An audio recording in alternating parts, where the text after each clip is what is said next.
السلام عليكم ورحمة الله وبركاته حبايبي، يلا بينا نعمل أحلى صينية بطاطس محشية لحمة مفرومة. هتعجبكم جدا. هنجيب الحاجات المكونات بتاعتنا. أساسي فيها البطاطس. هنجيب بطاطس تكون متوسطة الحجم كده، وهنقورها وإيه، ونحتفظ بالتقوير بتاعها ده علشان نستخدمه. دي بطاطسية هي، أنا عملت كله ما عدا دي. بعمل لها قاعدة من تحت كده، بقطعها بالسكينة، ومن فوق يا دوبك حتة صغيرة، واروح ابتدي بقى اقورها بالراحة كده. واللي بيطلع بحطه فيه حاجة في غويطة بمية بملح، علشان ايه، ما تسمرش، لان استخدمها في قاعدة ايه البايركس، واقعد اقور فيها كده لغاية ما ايه تديني جزء ينفع احشي بيه البطاطسية كويس اوي تستوي. اجهز بقى الكمية بتاعتي دي كلها. طبعا هنا عندي بصلاية وسط مقطعة صغير، وجزراية مبشورة صغيرة، وشريحة فلفل اصفر على احمر مقطعين صغير، وعندي نص طماطم مضروبة في الخلاط مع قرن فلفل حامي وقرن فلفل رومي وفصين توم. وبعدين اروح رايحة بقى كده اجهز حاجتي، واروح اول حاجة هعملها البطاطس بتاعتي جهزتها كلها. هبتدي بقى اروح احمرها، الزيت عندي يكون في حاجة كده عميقة، واروح منزلة البطاطس احمرها تبقى نص سوا، مش تحمير كامل زي ما بنحمر اي بطاطس، يا دوبك ايه الغلاف بتاعها يتشمع. احط الكميه بتاعتي المناسبه، واروح بقى عشان اعمل الخلطه. انزل البصله الوسط بتاعتي في طاسه ولا حاجه فيها معلقه سمنه متوسطه، وابتدي ادبلها كده كويس واقلب فيها لغايه ما تجهز كده معايا، علشان ابتدي بعد كده انزل عليها نص كيلو من اللحمه المفرومه، وابتدي بقى ايه اقلب فيها واحاول افكها مع بعضها كده. انا بحط البصل في الاول عشان يساعدني على الموضوع دوت، ويندمج وتدبل معاه لغاية ما تغير كده لونها وتفك عن بعضها كويس قوي.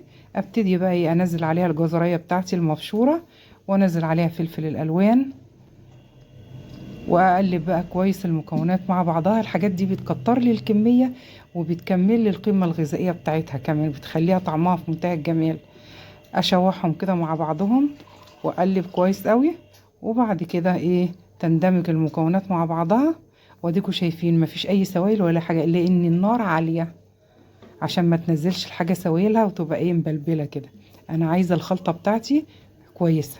طبعا البطاطس شغاله اهو في التحمير، اسيبها تتحمر اللي هو زي ما قلت لكم تصفر كده. دي بقى التوابل: قرفة، جنزبيل، 7 بهارات، بابريكا، ومكعبين الماجي هم اللي هحدق بيهم، وطبعا ممكن تستبدليهم بمعلقة ملح صغيرة. هقلب بقى كويس قوي وارج الحاجة، وانزل كل التوابل بتاعتي بحيث ايه تاخد الاطعمة الحلوة دي، واقعد اقلب فيها كده كويس. وبعدين احط عليها معلقة فلفل اسمر صغيرة، واقلب برضو وايه. وزي ما انتم ملاحظين ما فيهاش اي سوائل نزلت منها، لان على نار عالية، وبقلب باستمرار عشان ما تبقاش مبلبله كده، والحشوه تبقى جميله وطعمه. وبعد كده هبتدي بقى اعمل الصلصه بتاعتي اللي هسقي بيها البطاطس. اجيب حاجه احط فيها معلقه توم، تكون 5 فصوص توم كده مفرومين، وهنزل عليهم بعد ما يتشوحوا كده وتديني لون اصفرار، ما تغمقهاش عشان ما تمررش. هنزل عليها بعد كده بعد ما تديني اللون اللي انا عايزاه الشفشق اللي ضربت فيه الطماطم مع قرن فلفل حامي ورومي وفصين توم.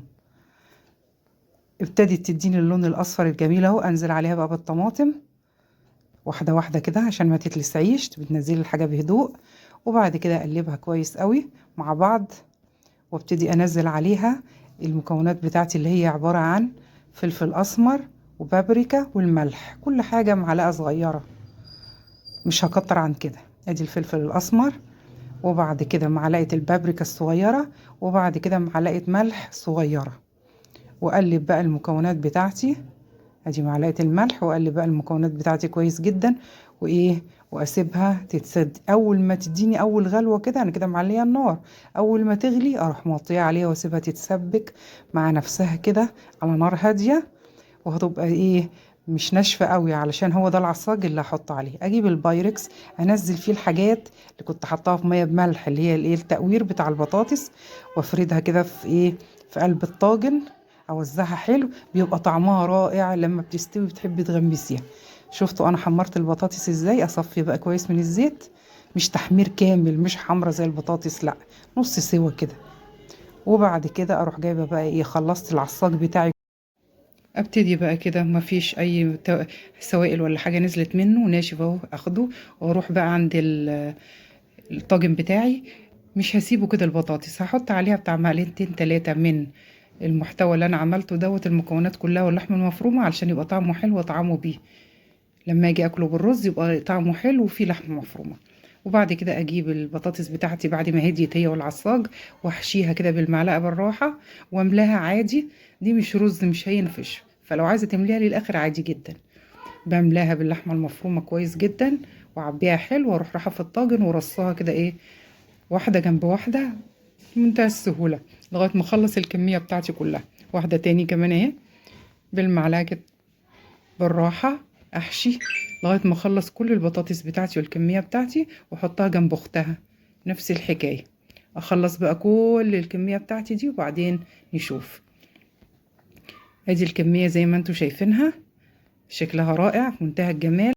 وادي الصلصه بتاعتي اتسبكت، بس طبعا ايه مش مركزه قوي، بيبقى فيها سائل عشان تستوي فيه البطاطس. وابتدي بقى انزل عليها كده بالكبشه، اوزع كل الصلصه كويس كده تشرب منها البطاطس وتبقى ايه متركزه كمان في القاعده، بحيث انها ايه خلال النص ساعه اللي احطها فيها في الفرن تشرب وتستوي بقيه البطاطس وتتركز، والبهاريز اللي تحت يبقى طعمها رائع. زي ما انتوا شايفين جميلة جدا، هي طلعت ومتشوحة ومتشمعة، هي حلو. ابتدي بقى رز ابيض ولا حاجة في الطبق بتاعي واطلع لكم واحدة ولا اتنين كده جنبها. زي ما انتوا شايفين الشكل جميل ازاي. البهاريز بقى اللي تحت اتسبكت وايه واستوت جدا وبقى طعمها حلو، اطلع لكم منها معلقة كده كمان تشوفوها، بتبقى اطعم من البطاطس كمان. ونبتدي نقطع البطاطس بتاعتنا، طبعا مستوية جدا والحشوة فيها جميلة. قطعها كده وناخد منها المعلقة كده مع معلقة رز. الطعم رائع، هيعجبكم جدا ومش هتزهقوا. ممكن تعملوها كمان على فكرة بالفراخ مش باللحم. دمتم بصحة وعافية.